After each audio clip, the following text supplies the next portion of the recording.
All right, welcome everybody, and give me a minute. We'll see if this is going to work.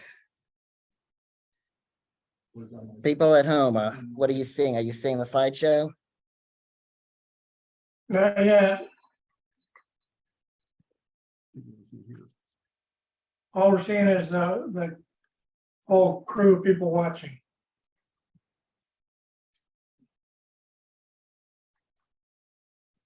Just your pretty face, Mike.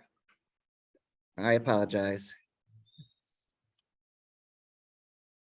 Oh, wait. You can see it here, but not there. People at home, can you see it? No, not yet. Did you? We have to swap, show presenter view. What about now? No. It'll show here. I'm just Yeah. logged in like that. So. Still see you. And again, I apologize. You sharing? Should be sharing.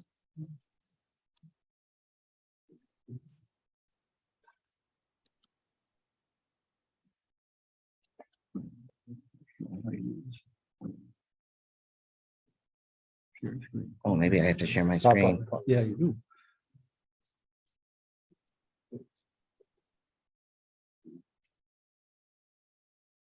There, no, no. Let's All right, see. now. Click on the. Let's see. Nope. Nope. The other one. There was a third one. There was a slideshow. Oh, there we go. There you go.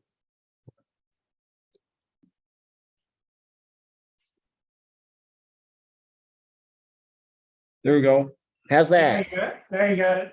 You got it. Hey, give us, another year or so of these meetings, I'll figure out how to do them. Maybe. I don't know. Yes. I took the same little quiz on an email, so I don't need to fill this out. Nah. No. Unless you want extra points. Okay. I'm glad you're struggling with it. That way I don't have to.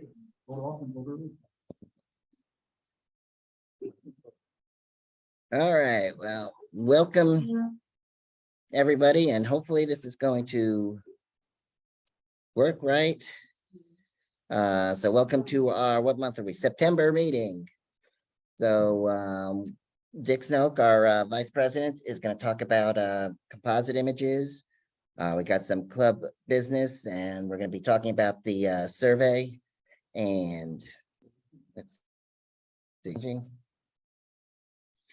But first, we're going to have a few more technical issues. Wait a minute. Slideshow.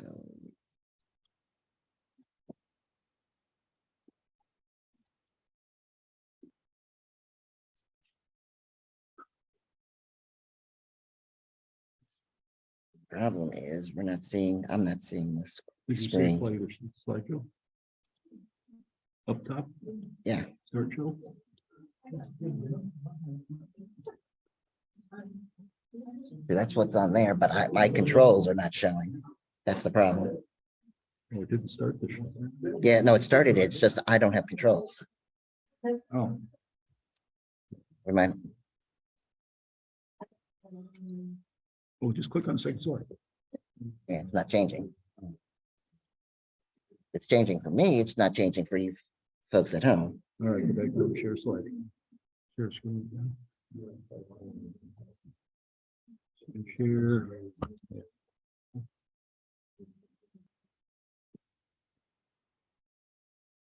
Yes, that's share. Right. Now we'll go back to share screen.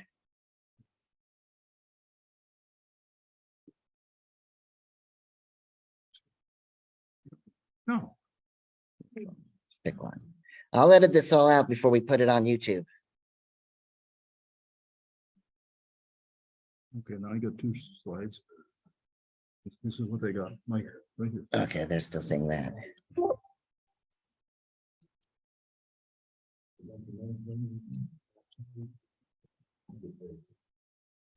no, it didn't change. Didn't do that.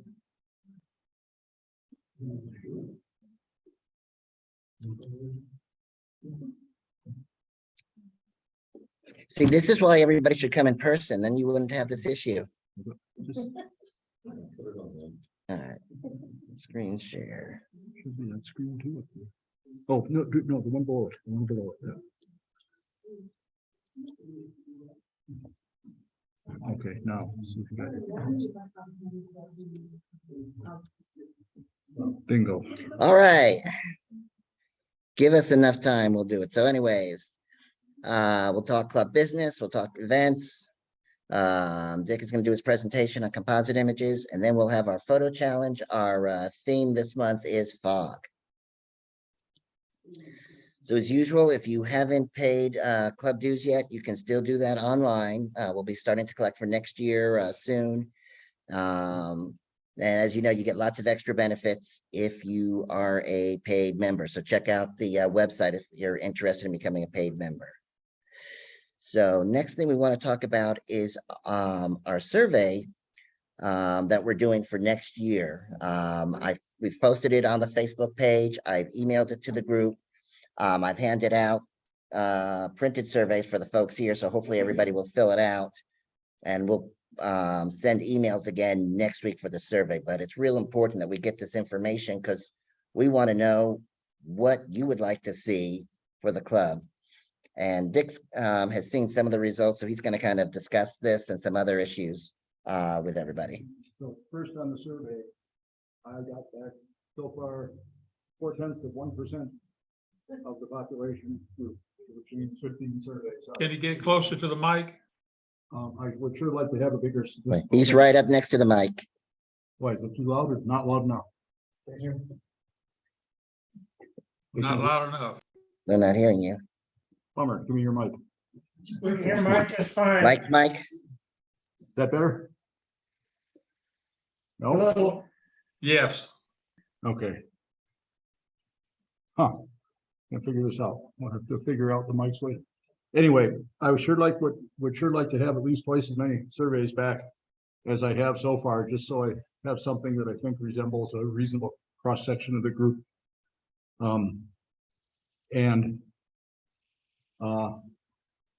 The results so far are a little bit interesting, but I haven't got a big enough sample. I've got like 2 people who have one objection, 2 people who have another, but I don't know how widespread that is. So I really need some more. That's my big plea to everybody, please. If you haven't sent it in, please do. And I guess that's it for the survey. It's still too, as the political returns people would say, it's too early to make a call. But we want to hear the good and the bad. Yeah. We can't fix the bad if you don't tell us what the bad is. On the other hand, with a group this size, you know, we're never going to keep everybody happy. That's a guarantee. Some people are going to like some stuff, some people are going to like others, and that's the way it is. The biggest thing, I guess, that I'm really interested in figuring out is, do we need to change the meeting day or time to accommodate more people in person? I don't know.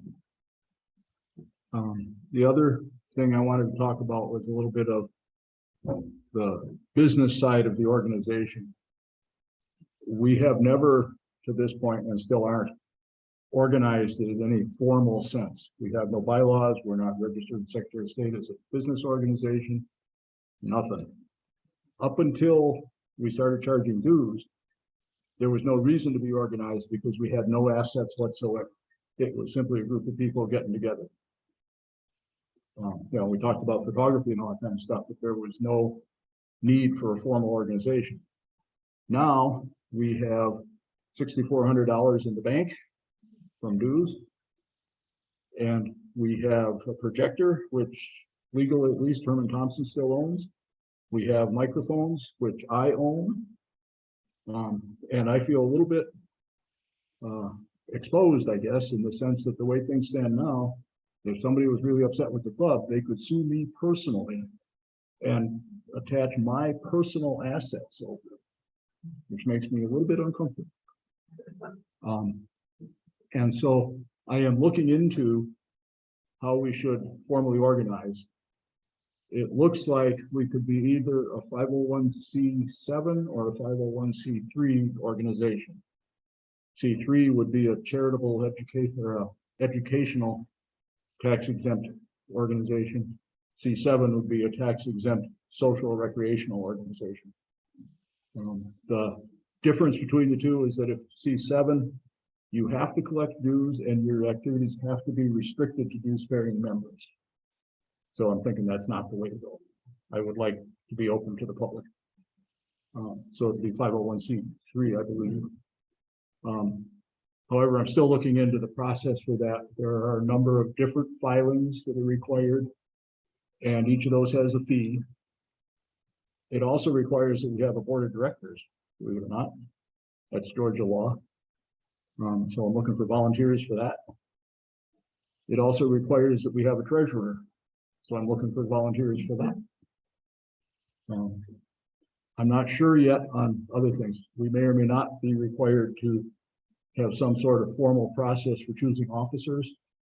I don't know. We probably have to, well, we have to have either bylaws or articles of incorporation. So I'm looking for volunteers for that. And I think we're going to have to hire a lawyer to do this, and that's going to cost us some money. Okay.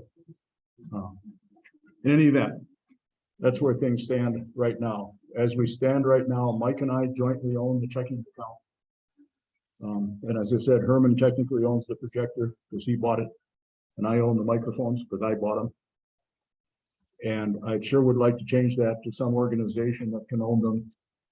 And the other thing that's a little tricky is that right now, Mike owns the Square account and the Zoom accounts. the Zoom account, but in particular, the income generated by dues goes to Mike as personal income. So he has to pay taxes on that. And so he's going to figure out what the increment is between his taxes with and without that, and we will reimburse him for that. That's why I would like the club to have its own tax ID number and file their own tax returns. Now, for tax exempt, that's going to be pretty simple. But even if we're not, it's not going to be a huge amount of money. We don't have all that much. Anyway, that's where things stand on that. Stay tuned.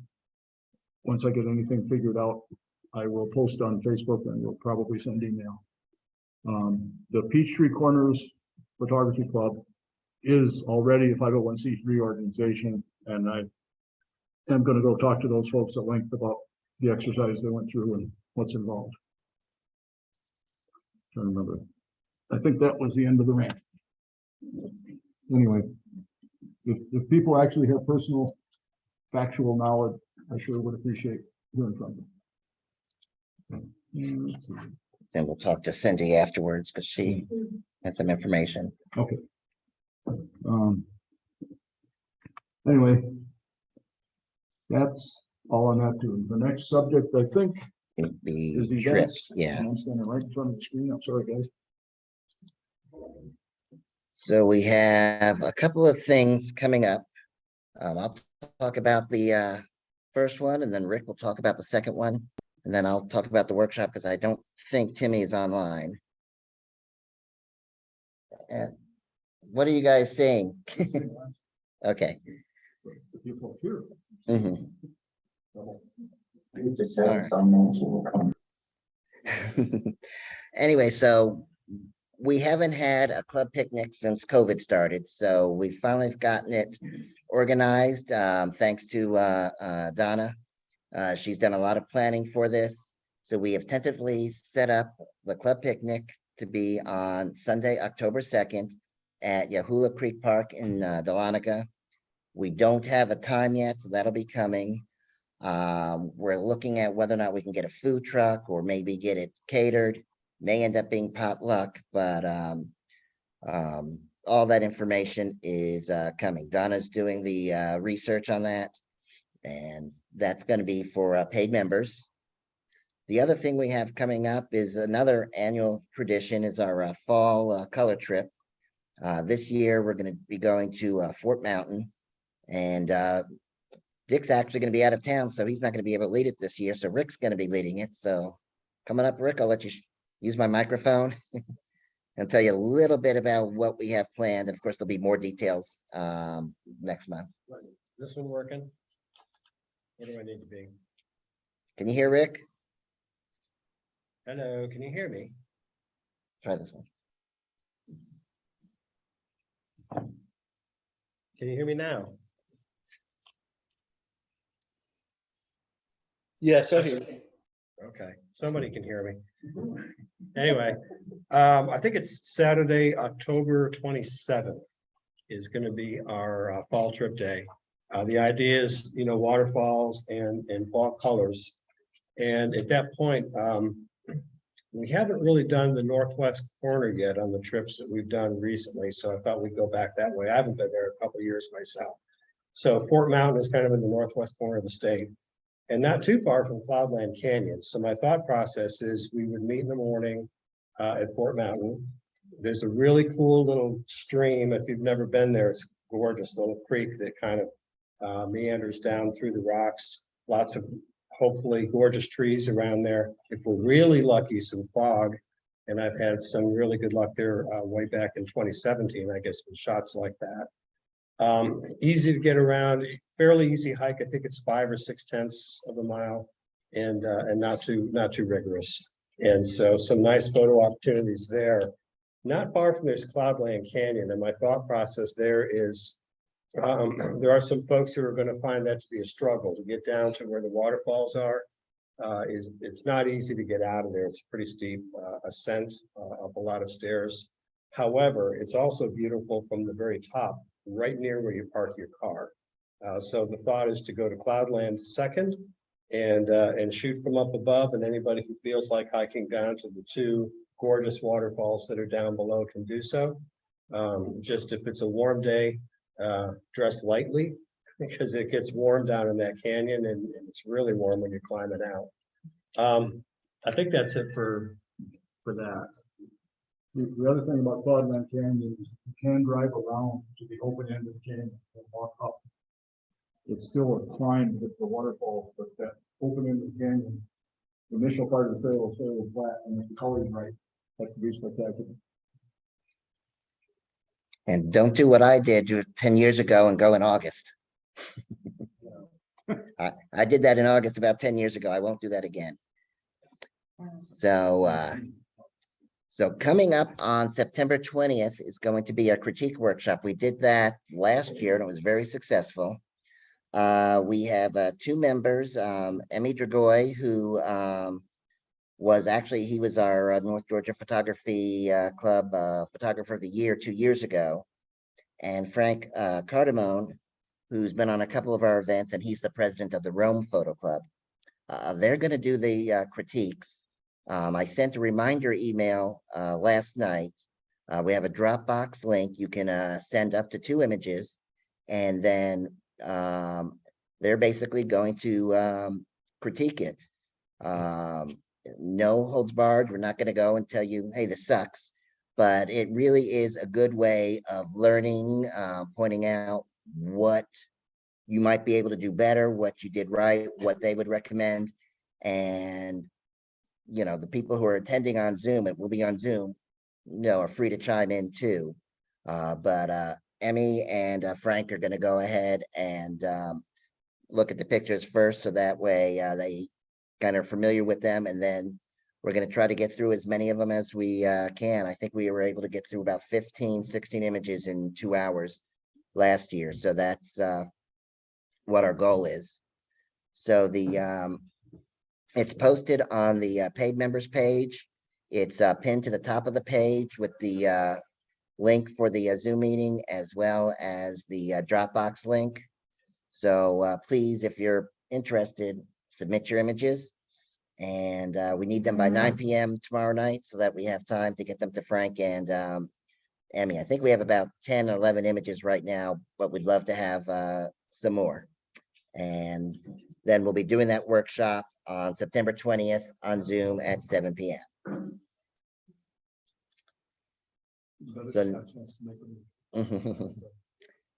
And so now we're going to go ahead and do our presentation. Dick is going to talk about creating composite images if we can figure out how to get him to share his screen. So hang on.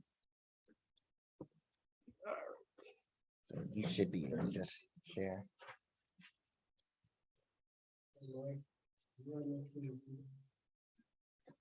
Oh, if you're interested, this Rick just mentioned this, and we were discussing this just before the meeting. All right. We are thinking of planning a mini shootout in November like we did last year.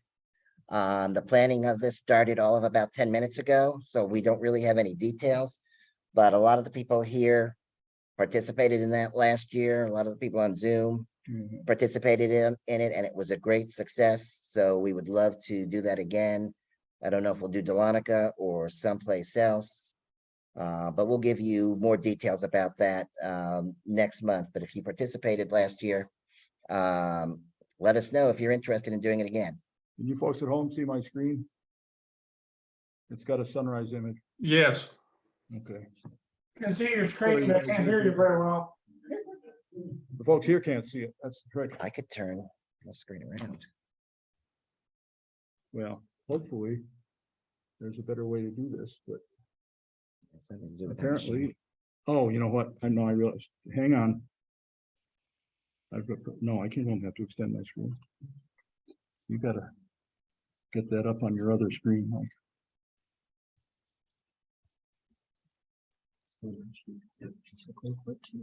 Yeah. All right, hang on here while we fiddle a little bit. I don't know. I need to be able to minimize this. Right there. There we go. There you go. Oh, that's Oh, your no, that's screen. my screen. All right, where's, you gotta get out of full screen. View options in the middle, right here. View option. Or exit full screen, whatever. All right. You gotta get that on the other screen.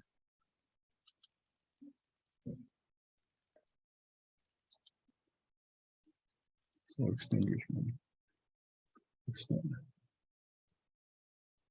Oh, there's We are more. extended. So Show only duplicate. on two then, show only on two. Keep it, keep it. Okay. Now you gotta go back and get Zoom back.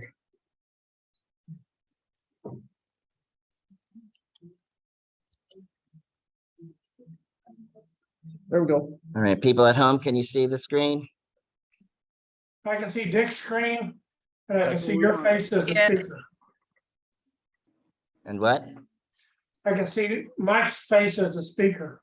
Okay, let me get away from it. All right, Look better now? so I'm not gonna be seen on the screen. That's just too bad, folks. Anyway, what I wanted to talk about tonight was composite images. And the first topic of discussion is, what's a composite image? Dick, can you turn your microphone up just a little bit? I can try. Is that any better? Yes. All right. Just gotta get my mouth shoved in my mouth, I guess. Anyway, the first topic of discussion is to define the term composite image. And for purposes of this discussion and my personal definition of the term, which you may or may not agree with, is that a composite image is an image made up of elements from two or more distinct compositions. So I don't count focus stacking and HDR as composite images because they're the same composition. You need to have two or more different compositions to have a composite image. That's my definition. You don't have to agree with it. You don't have to like it. Whatever, that's what I'm talking about. So this first image, and well, the second thing I guess is I'm doing this demonstration with a product called Affinity Photo. It will look a lot like Photoshop, but it is not Photoshop, and it won't be exactly like Photoshop. I will try to point out some of the differences as we go along. But this first image is a picture I took at West Bank Park, where I go often for sunrise. And it's got some nice color, but it's sort of bland from any perspective. And it just, there needs to be something in there to be a focal point or something. Turns out a little later the same morning, I took this image with the geese in it. So I said, it was real easy to cut and paste and put the geese in that picture. So there you got a composite image. Now, the easy part was two things. One is I didn't have to resize the geese a whole lot, a little bit. And the other was that it was the same morning, the same place, the same water. So getting the water color and the wake and everything together was not overly tricky. As we go through the rest of this, you'll see where there can be some big problems sometimes in doing those things. But the point of showing that was that composite images do not have to be complex, and they don't have to be really hard to do. The main thing is you got to decide to do it, number one. And like a painter, you have to decide ahead of time what you want. This is like when you go to put paint on a canvas, you know, if something's going to be in the background, you got to put it on the canvas first. You can't put it on the canvas last. So anyway, with that prelude, go on to a, all right, come on, where's number, oh, do a different image and we'll get more complicated. So this image has an interesting backstory. We're not really going to go there. And what you see here is an image I took. And again, it's an okay image and everything. I actually really like it because of the backstory, but you know, it's got that big blank sky. And it's like, you should be able to do something with that. So I looked around for a sky. I had these pictures numbered in order for a reason. There it is. And the thing about this image that you can see is that marina in the background there has a light shining on it. So the light's coming from behind me. I'm actually looking west in the early morning light. And the good news is that there's a big hill behind me and it was cloudy behind me so that I wasn't getting direct sun, just nice diffuse light. But the point is, in this next picture, where'd it go? There it is. I think that's the one. Yeah, nope, wrong picture. Back up. Here's number 5. There we go. If I use that sky picture to replace the sky, light ain't right because the light's coming from a different angle.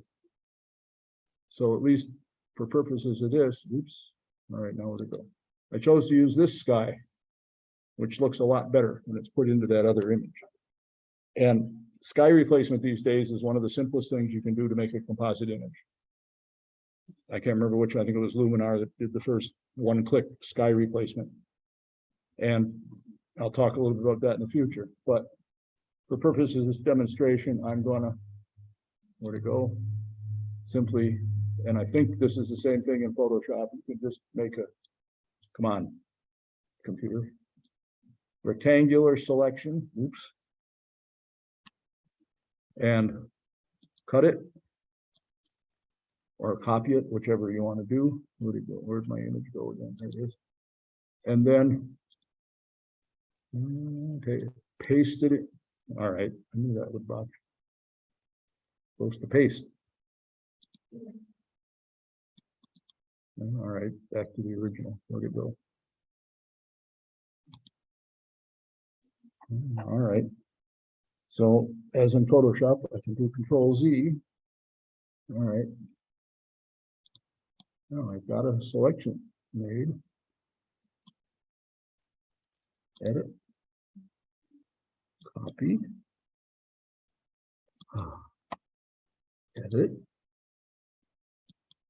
Okay. Give me a break, software. Anyway, point is, I'm supposed to be able to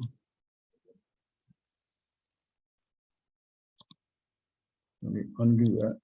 When I get to this point in software, I usually start saying the words. You want me to do that for you? Yeah, please, in the background, right? A chorus could be helpful. Hang on a minute. All right. Now, make the selection. Edit it. Oh, I know the problem is right there. Edit. Copy. Edit. And did this at home like 18 times. All right. Punt. Point is, I was trying to paste that thing into the. Got it. Where you go? All right. Wow. I'm gonna do something here, which I don't usually do, but. All right.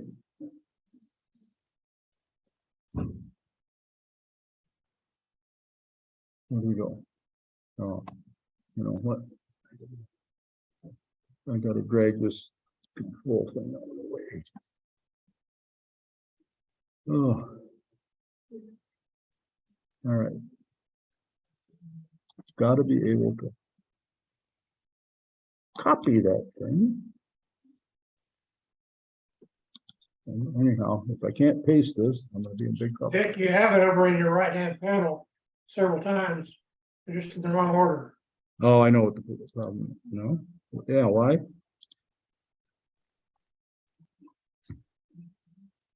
Oh, hang on. I see it. I What see you're it. pasting is going into the background. You need Yep, to yep, there we go. move your layers. I got it. I got it. So I can delete a bunch of these. There we go. All right. So there's my sky. Points out one of the things about affinity and sometimes when you're using layers, the order of layers in the stack matters big time. So this guy, I'm going to name so I can keep track of this sky. Okay. And the next trick, and this happens all the time with cutting and pasting things between images, it's the wrong size. Simple to simply expand it, drag it out, resize it by whatever Affinity calls this the move tool, whatever your tool of choice is. And I should say, when it comes to cutting and pasting, any of these products has about 6 or 8 different ways to make a selection. Pick one, it doesn't matter. You get what you want, you cut it, you paste it. So having done that, the next trick is to blend the things together. And in this case, the way I choose to do it is to simply turn down the opacity of the sky so I can see what's behind it. And there's these hills on either side that I want to show through, right? The other reason to turn down the opacity is it may actually be the artistic effect you want. If I turn it back up, it's a pretty, you know, I kind of like that color sky better.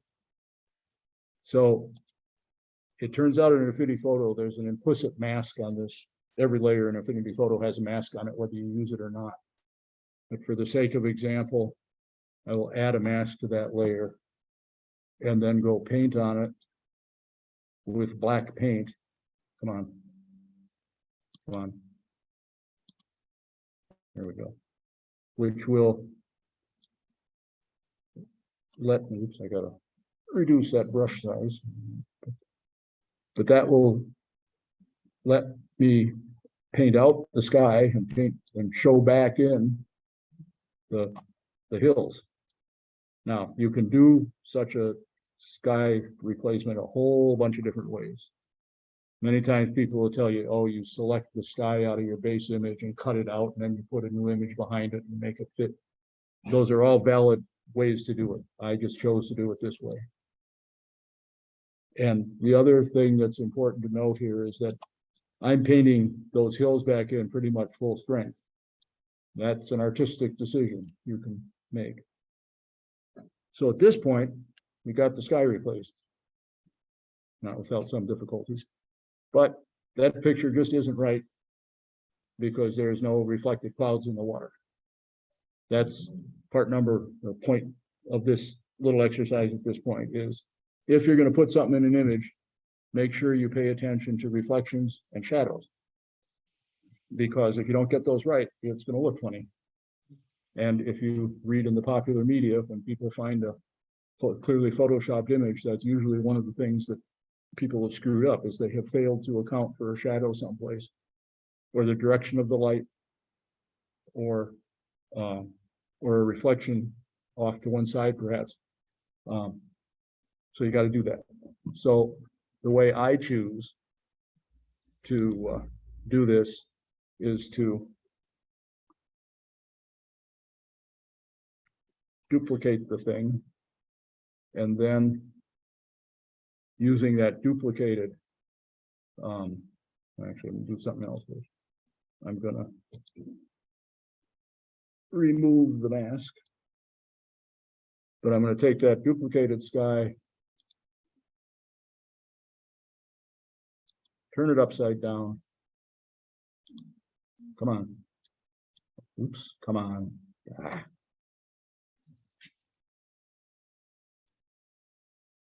Get a hold of that. There we go. And then simply move it down. Problem is, I'm having trouble lining up the clouds. Oh, there we go. I think. Is that right? Yeah. Okay. So, anyhow, you got to. Oh yeah, that's lined up where I want it. Okay. Now we got reflections in the water, and this. Now we come to the key problem in almost all compositing, bar none. So we got those boats, and we got the reflections, we got the marina. We've got to get those blended together so that parts show through correctly. And again, I will go to a mask. Now, I'm not going to spend a lot of time sitting here tonight to tediously go through and get all of these things done the way I would like to, because this is the point at which you can spend an awful lot of time getting the details right. In particular, if there's a mast on this sailboat where my cursor is, that right now it's kind of blocked by the sky that I stopped in there. And I'd have to go deal with that, but that's just going to waste more time than we really need to waste tonight.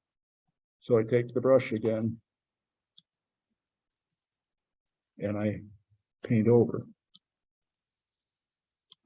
And this is where it gets a little tricky. Now, the boats are easy enough to do because they are the, and you can see there on that right-hand boat where I've overdone I wasn't careful with the masking and I got too much of the thing in there. But the other reflection I have to get right is the reflection of the hills.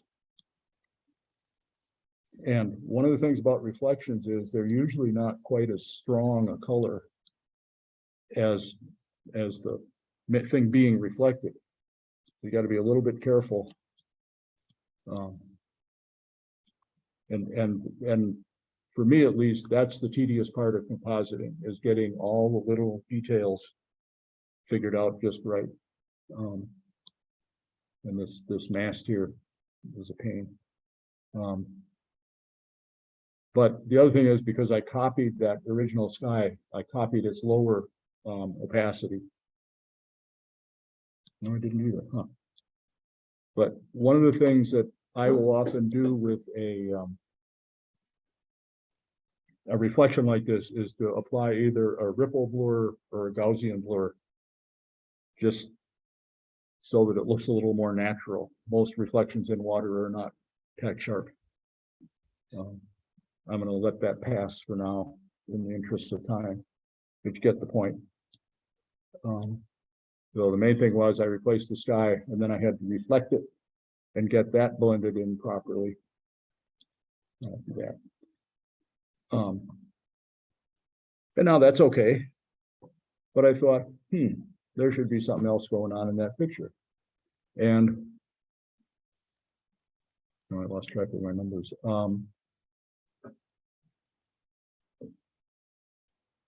Must be this one. And I thought it'd be nice to put a hot air balloon in there. And I have lots of hot air balloon images from Helen, this being one of them. But the problem with this balloon is that the light's coming from the wrong way.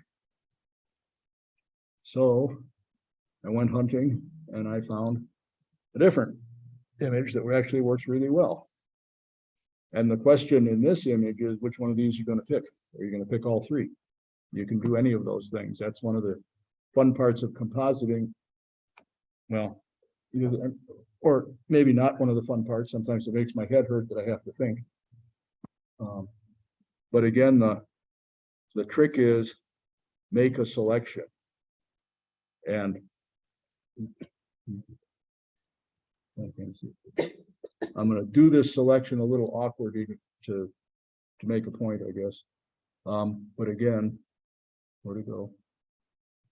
Make the selection. So I chose that middle balloon. If you can't see it, there's little dotted lines around it. If you can see it, but I chose it. So again, copy. And hope this works. Paste, and there's the balloon. And again, well, two things. One is you always have to resize things. You may need to change perspective on it as well. All right, come on. So, you know, we can make this thing huge, or we can make this thing small. But the point I wanted to make is this, that bright spot. The trick there is that when I did the selection, I wasn't real careful to get just the basket. So you either have to be real careful making the selection, or you have to take the time to do the masking to take it out that way. You can do it either way. It's equally tedious either way. And I'm not going to spend a whole bunch of time trying to do this right.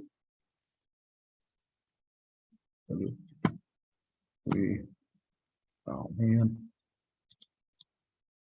If we zoom in, and then we get our black paintbrush, and then we can fix the sky. I'm not using a real opaque brush. It's only 49% opaque, so it takes me a few brush strokes to get it to go away completely, but you get the point. And again, it's one of those things, you know, I haven't got the way I've been painting, that basket is getting masked out a little bit too. And I could leave it that way if I wanted to. And that's the whole point of this thing. Oops. This thing is, as you can note, you can spend an awful lot of time fiddling around with small details like this. I'm not going to waste everybody's time doing it. Zoom back out. Anyway, so now we got a balloon, and you can, again, you know, you can fiddle around with, you know, where you want to put it. Well, that's probably not a good place, but we'll stick it there for the time being. And I looked at that and said, what else can I do for the sake of demonstration? And oops, I had this image. And it's just, oops.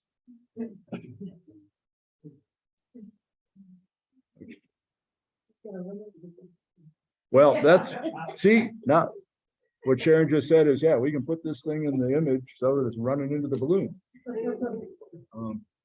Not a bad idea. But again, it's make the selection. I'm going to be sloppy about this one. That's not so good. Let's not be that sloppy. Oops. Come on. Anyway, edit, copy,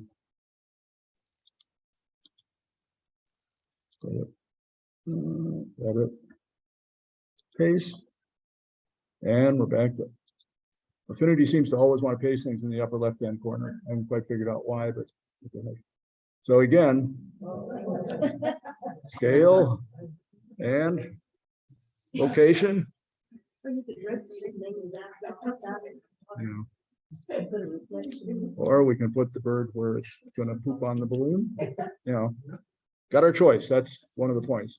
Now in this one, I never have quite figured out that bird just doesn't look like it's at the right angle to me. There's something wrong with the perspective, and I played around with the changing the perspective. And I couldn't quite figure it out. It looks to me like he's tilted away from me. I mean, when I took the picture, I was almost directly below him. And I haven't figured out how to change the perspective to make it look more natural, like his upper wing should be more horizontal. Or something. Anyway, it just doesn't look quite right to me. And that's one of the other things that I struggle with when it comes to compositing. And that's, it's nice to have the bird in the image, but it doesn't look right. I mean, if somebody's looking at this as a painting or a drawing or something, they'd probably say it doesn't look right. Anyway, that's sort of the bulk of this. I wanted to go on with one more image just to go through a couple more points. So Dick, can I ask a question? Shoot. On the bird, how did you get the feathers and those, the up and down? When you copied it, did it just copy the, Oh, I selected the bird out of that other image. so it knew when you selected it, to get Oh, yeah. the outline of the feathers? Yeah. Affinity's got a very good, I don't know what they call it, selection brush. And I have it configured to, they call it snap to edges. So when I'm doing the selection, it will find the edges. And that one had real high contrast. It was the bird against the sky, so it was easy for it to find all the edges. Is that pretty much how it works in Photoshop too? I believe so, but I'm not sure which tool does it. That's one of the problems with all these things. I don't know what they call I use just a general selection. it. Yeah, I don't use Photoshop. I've never used Photoshop, so I don't know what the nomenclature is. That's one of the things I happen to like about my rant on Affinity is that it does almost everything Photoshop does, and it's a $50 one-time perpetual license. It does do focus stacking and HDR and panoramas and all that stuff for a one-time $50 fee. Anyway, where was I?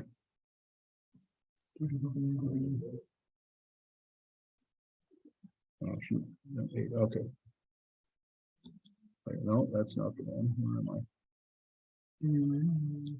Some other image. There we go. I think that's the one. Yeah. So I have this image from the bottom end of the Leona Mountain Trail, actually. And again, it's a nice enough image, but it would look a lot better if there was something on that trail to grab your interest. You need a little bit of a focal point.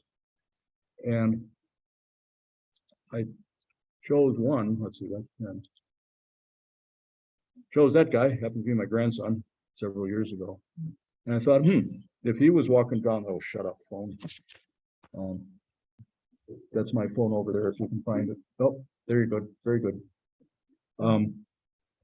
But the same thing would apply, and I can do this again quickly because there's enough contrast. This isn't going to be a great selection, but I'm trying to make a point. Again, copy. Which one was it? I think it was this one. Yeah. And paste and grammatically resize.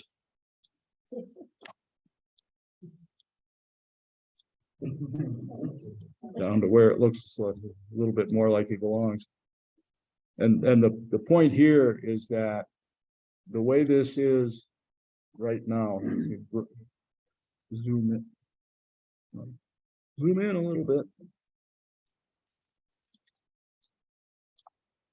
Clearly his feet aren't natural going on there. You're going to have to do something to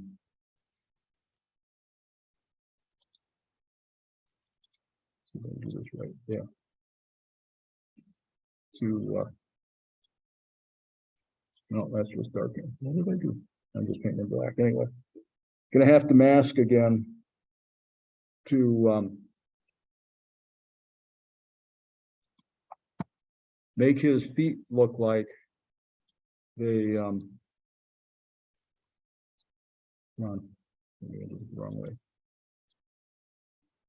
Anyway, point is you have to get some leaves up over his toes a little bit to make it look like he's shuffling through the leaves. That right there is just not natural. Okay.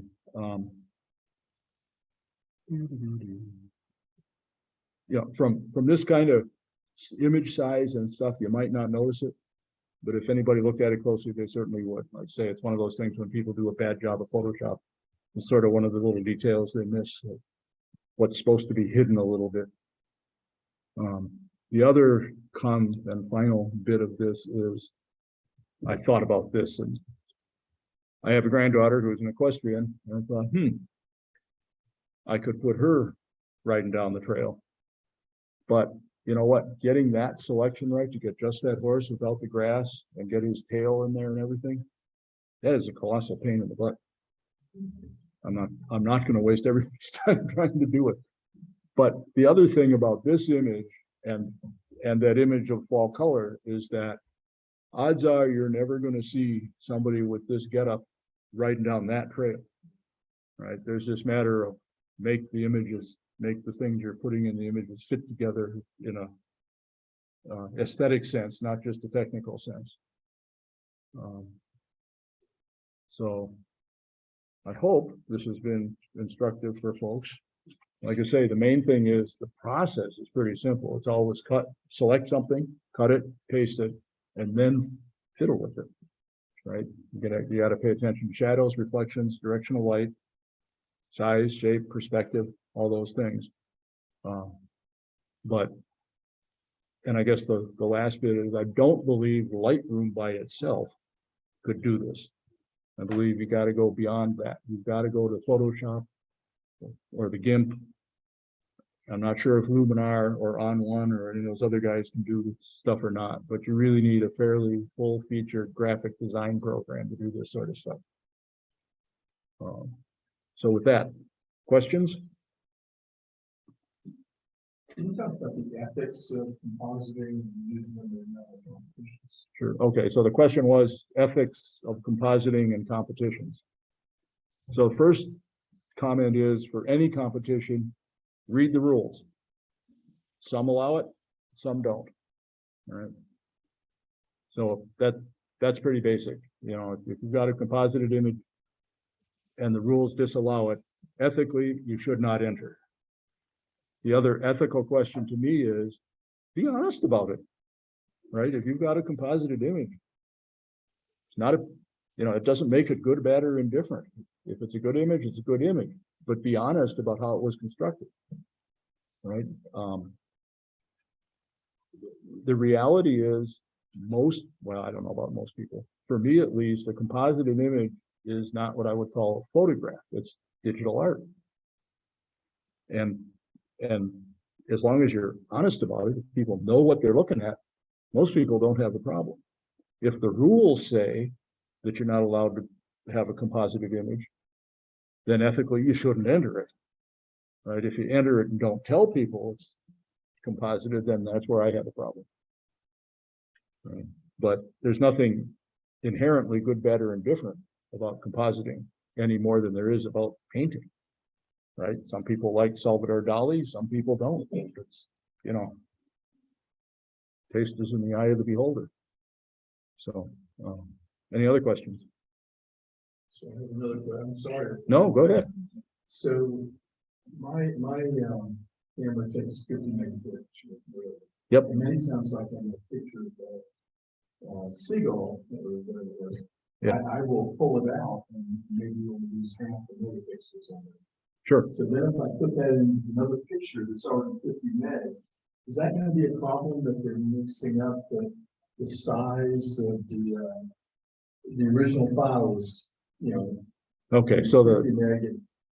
I get it. The question was, and it's a valid question, when I cut that heron, it was a heron, out of that image, I was only using a small fraction of the pixels in that image. The image I put it into had many more, right? Most of the software will do a pretty good job of properly, what's the word I want to use? I'm not sure, interpolating or something, between the two to make it fit, right? I think the only real problem is going to become if you've got a 50 megapixel base image and you take something that's only like, I don't know, 640 by 480 kind of image and plop it in there. They may have a little problem with just not having enough pixels to work with, or with that hair. And that came out of a 21 megapixel image and it was about 4 or 5 megapixels. Now, if I had tried to blow that up, probably wouldn't have worked real well. But as long as you're generally speaking, not trying to paste something in that's as big as the original. I think you'll be okay. Anybody else? Anybody online?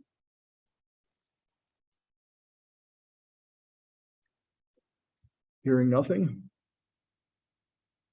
we will move on. If I'm doing this right, which I'm not. Gotta go share the screen differently again.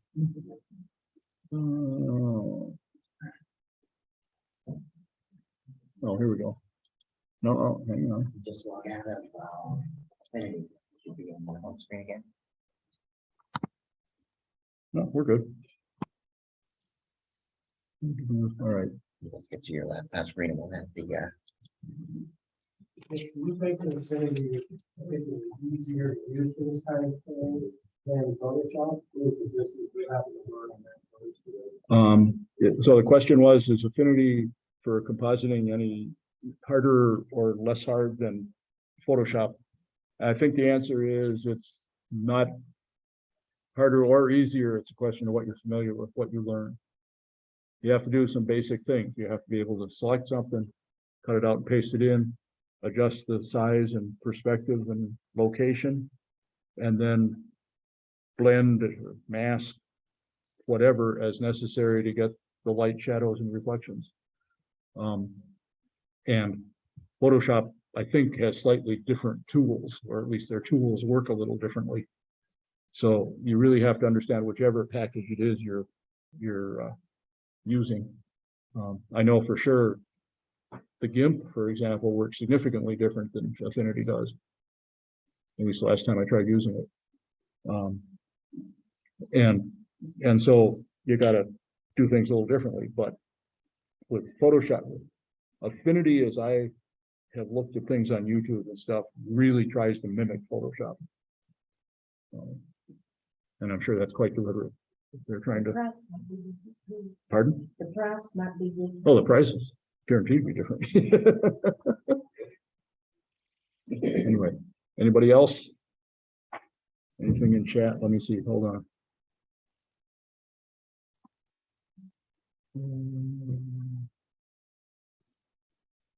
For those in the chat, apparently somebody was asking, was that the Affinity photo?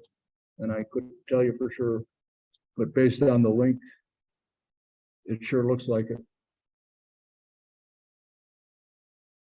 Okay, and apparently in Photoshop, it's called the object selection tool, which is what I was using.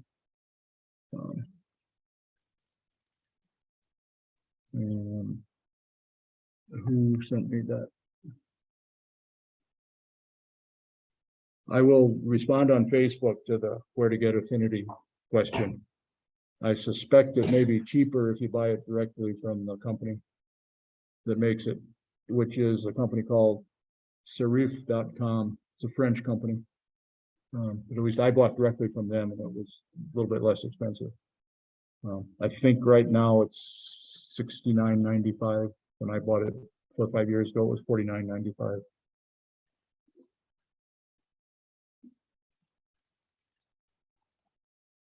And if anybody, by the way, for those listening, if you're a paid member, we have a mentorship program, and I will be glad in that context to help you get familiar with Affinity. End of commercial.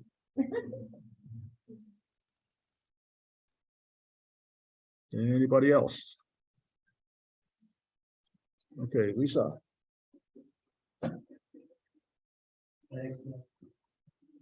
Wait a minute, now I gotta make sure that.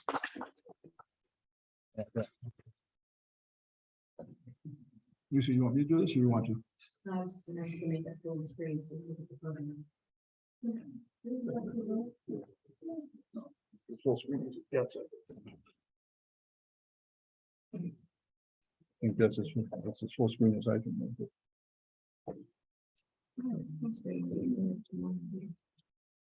Yeah. I don't know how to get rid of this.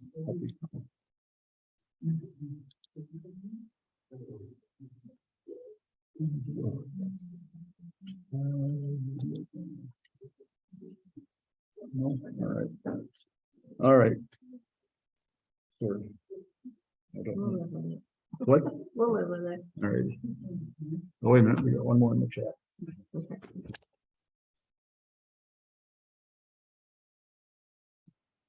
Okay, so the chat says it's $54.99 from B&H. Go for it. And there is no charge for a mentor if you're a paid member. Free service, one of the perks of paying your dues.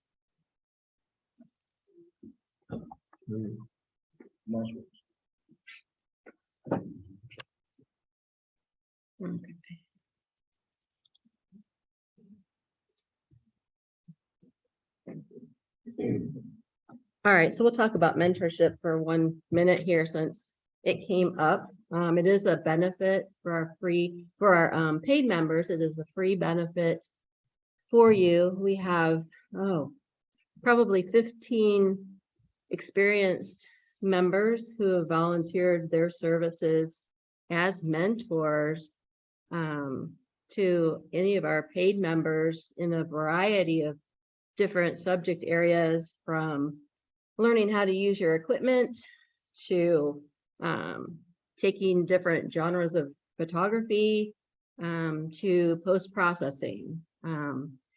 And on our website, there's a section in the members portion of our website where you can find out more information about the mentorship program, how it works, how to contact these mentors who've made themselves available to you.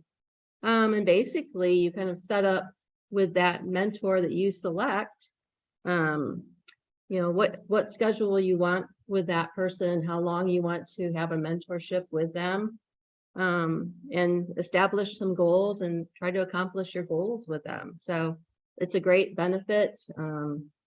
We have some great mentors, and we're really grateful for them offering to volunteer their services. So moving on to the photo challenge for September, our theme is fog, and we have 10 photos this month. Let's see, how do I advance this, Dick? There we go. For our photo challenge, you do need to be a paid member to enter our photo challenge. It's 1 image per person. Currently, our limit is 2 years on the life of the photo. No composite images for this challenge. So this is just a single image photo challenge. You must be at a meeting to place in the photo challenge, and we do allow you to miss 1 time per year. Photographer of the year, we give points for 1st through 5th place. And at the end of the year, we tally all of the points, and the winner receives the title of photographer of the year, free membership for the following year, $100 and a special trophy. So moving on to voting, the people in the room here have a ballot that they'll use to choose their top 3 photos tonight. And those of you on Zoom, if you would make note of your favorite top 3 photos, 1st, 2nd, and 3rd place. You see here, there's an email address for you to send your votes. And we'll share that with you again at the end after we go through the photos tonight. This is photo number 1. Again, we have 10 of them, and I'll go through them 3 times.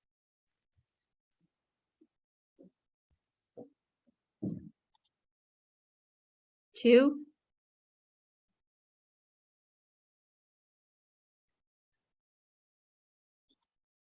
3.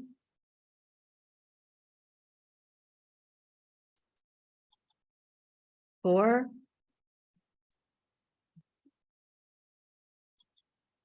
5.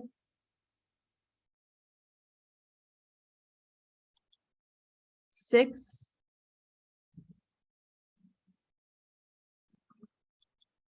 7.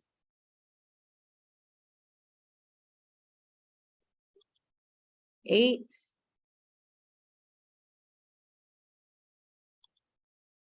9.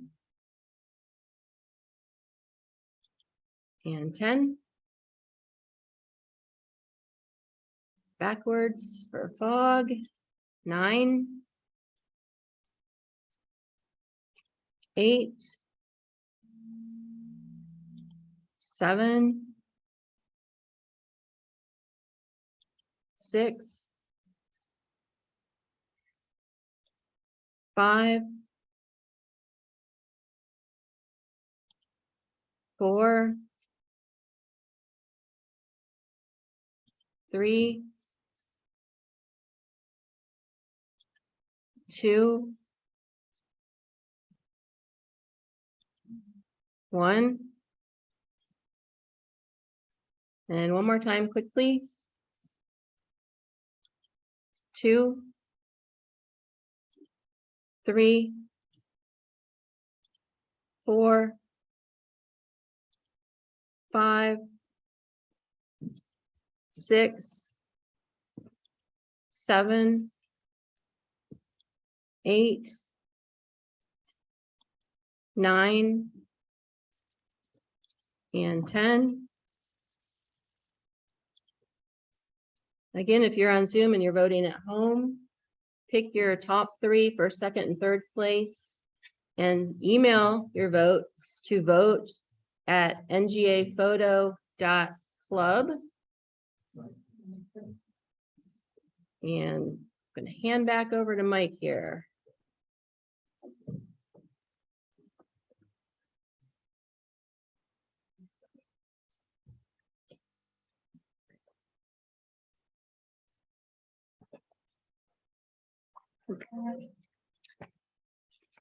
All right, so before we try to move it back to my screen, if you're at home, go to the paid members page, or actually it's on both Facebook pages, and you can do the survey. I will be sending an email out to the list again, probably Tuesday or Wednesday. As a reminder, we'd like to get your results in by the end of the month. If you're here in person, please go ahead and turn that in before you leave. We'd love to get your opinions. And let's see. Hey, Mike. I have 2 screens left.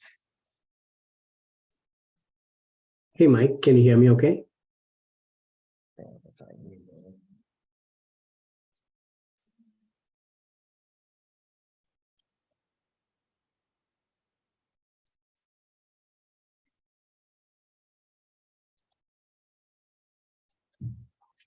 So our next meeting is going to be on Friday, October 21st at 7 p.m.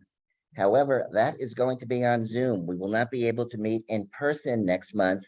The Bowen has an event on our meeting date in October, so we're going to have to do it on Zoom. We will be back here in November. Since we're not going to be able to meet in person, instead of having a speaker next month, we're going to do our editing challenge. We do this one time a year. We'll have more details online, but basically we'll have a member who will give us a raw image, a raw unedited image. We'll make that available online and invite you to edit it however you want. You can go crazy with it. Composites are fine. Go crazy, edit it like you would if it was your image. And then what we'll do in the at the meeting is we'll show them and just kind of be prepared to say what you did and what program you used and how you did it. And it's really interesting to see what ideas people come with. You learn a lot out of it, certain techniques, and some people go way out there, right, Sharon? Yeah. We had Godzilla and King Kong on a bridge picture a couple years ago. So you don't have to go that far, but whatever you want to do, there are no limits. But that'll be our presentation. And we will also have our photo challenge next month. The theme is going to be travel / vacation. So there will be 2 Dropbox links next month. There'll be one for the editing challenge and one for travel. So make sure you send your images to the correct one. But if you don't, we can probably figure out where it's supposed to go. I have a question. Yes. For the editing challenge, Are we gonna be given a picture to edit? Yes, we haven't selected it yet. I try to get a different member each time rather than me always doing the editing, supplying the image. So I've got to reach out to a couple people, see who might want to donate their image. And then that whoever's image we use, we also ask them to edit the image because we want to see, they get to go last after they see how everybody else has done it. We get to see how they would do it. And like I said, it's a lot of fun. It's a lot of fun. So watch for details, probably right after Halloween. I'll get that information. I mean, not after Halloween, after beginning of October, not the end of October. We'll get that out. And that's it. Thanks for coming. We appreciate everybody who was here and online. Get your votes in and we will see you next month, and watch for details about the picnic on October 2nd and for the fall trip on whatever that last Saturday in October is. Dick says it's the 29th. Rick says it's the 27th. But we'll look at an actual calendar and see.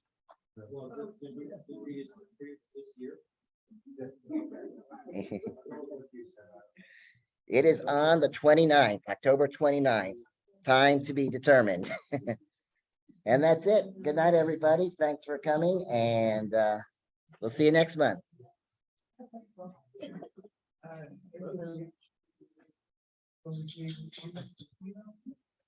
Thank you. Mike, you're taking me. Mike. Stop.